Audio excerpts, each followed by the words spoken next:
Here everyone, this is Manik and today we are going to do an art session. In today's session I would be telling you about all the different kind of textures you can get doing art while using different household items. So let's get started. The first one I'm going to do is with a cling film. I'm just going to wet my paper first.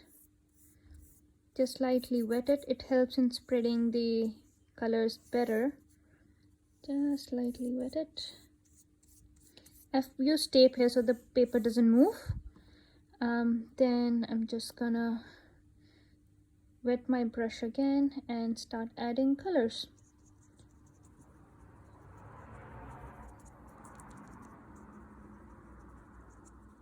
And in this you don't need to wash off your brush in between colors because we want them to meld.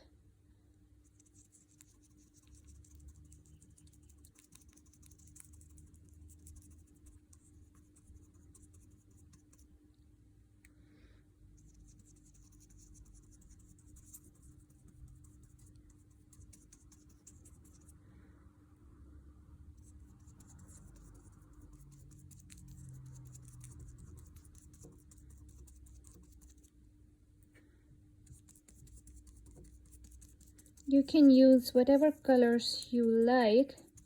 There's no set pattern here. Okay. Once I have done this, I'm just gonna add a little bit more water on top.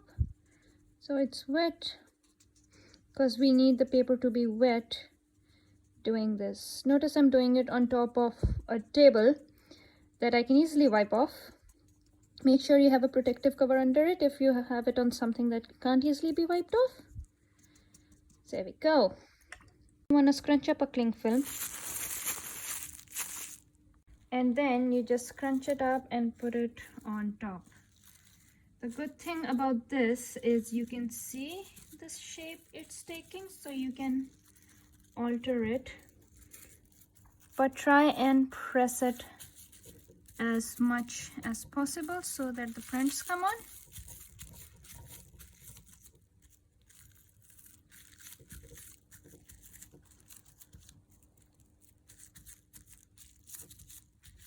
And then we just leave it to dry. Now we are going to use cotton buds. For this you need a bunch of cotton buds just tied together with a rubber band or a string and tied closer to one end so they're all bunched together. Doesn't matter if the other side is going haywire, the one side should be bunched together. Now here you can use any colors for this effect, but I am trying to go for a formation of trees, so I have different colors mixed together in green pattern. I've got green mixed with a little bit of white, dark green mixed with a little bit of white, some yellow, green and yellow, and mustard. So let's get started. Again, for this you can just use one. You don't need to use a whole different bunches for different colors because we're going to meld it anyways. So you just dip it in the color, make sure they're all covered. Nope, this one's left. There we go. Make sure they're all covered. Yep, and just start dabbing.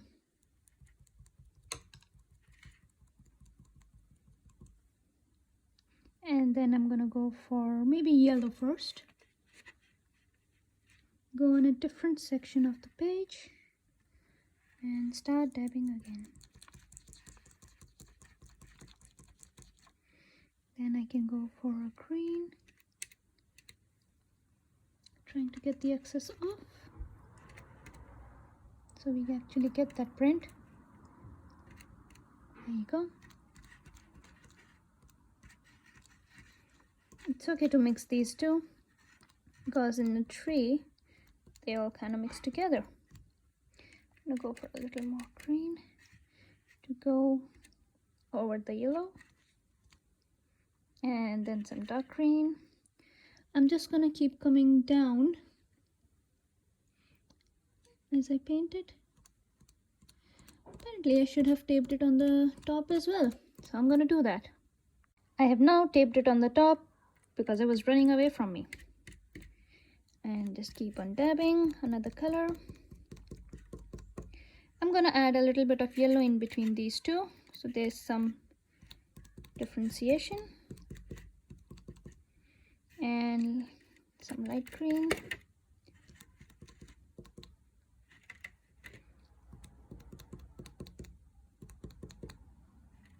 As you can see, it forms patterns because of the heads. You can mix and match colors.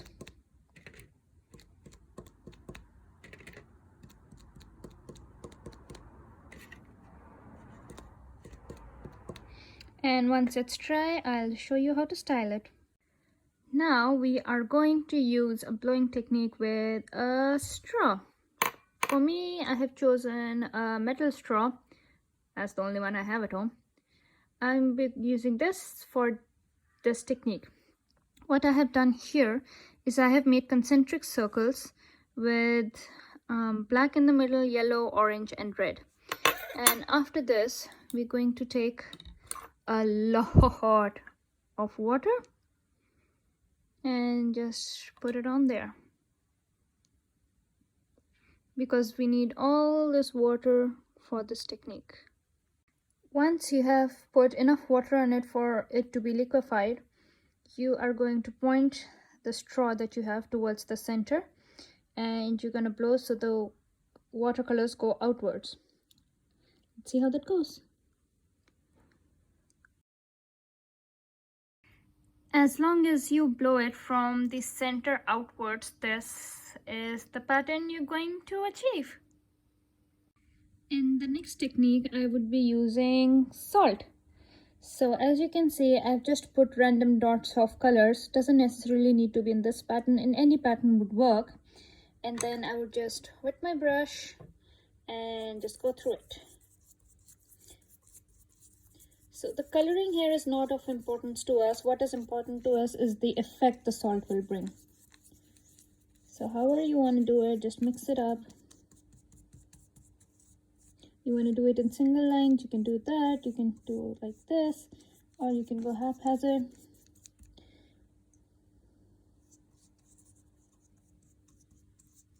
There we go. The main part in this is the effect salt would bring. So I'm going to take a little bit of salt, and you can sprinkle it in different intensity in different places.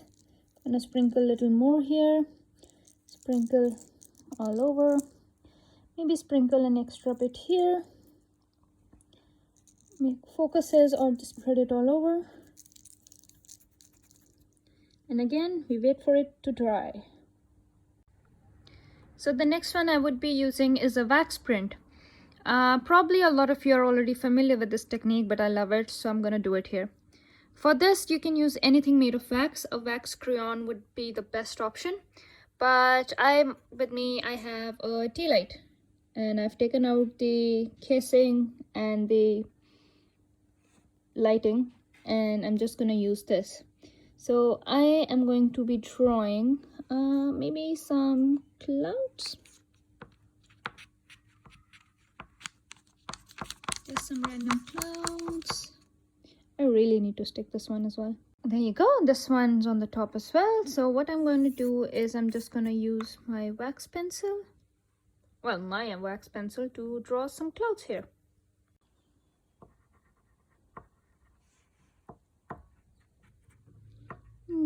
I don't know if you guys can see, but I'm just trying to create a little thunder. But if it's more easier for you, you can use a colored crayon. I'm just waiting to see what comes out of this when I've actually put paint on it. So now that I've done what I can, I am going to take some paint and just start painting on it. And it won't cover what's covered in wax.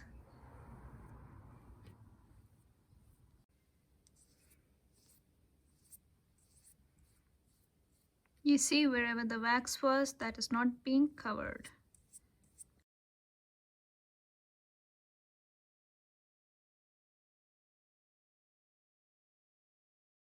Okay, now it's time to take off the covers and see what the dried part looks like. So with the cling film, there we go.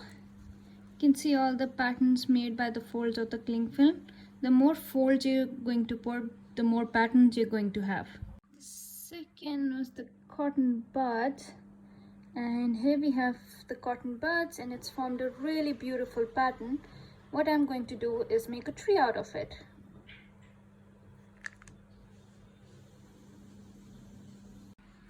And there you have it.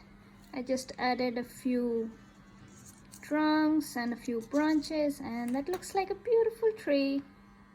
The blow art one was as simple as it is. I just let it dry and didn't add anything to it. And look at the beautiful pattern it's formed. For the salt one, I'm just gonna carefully remove all the salt.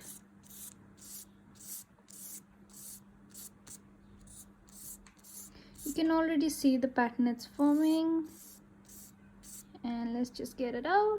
And here is the salt one. You can see where I put more salt, there's more distribution. Where I put less, there's less. And since I sprinkled all over, it's formed this beautiful texture. And now what I like to do is I like to go over with a sketch or something bright and form patterns on it. And here is the pattern. Hope you guys enjoyed those videos and would be trying a few while we're in lockdown. Hoping to see you all again soon. Bye.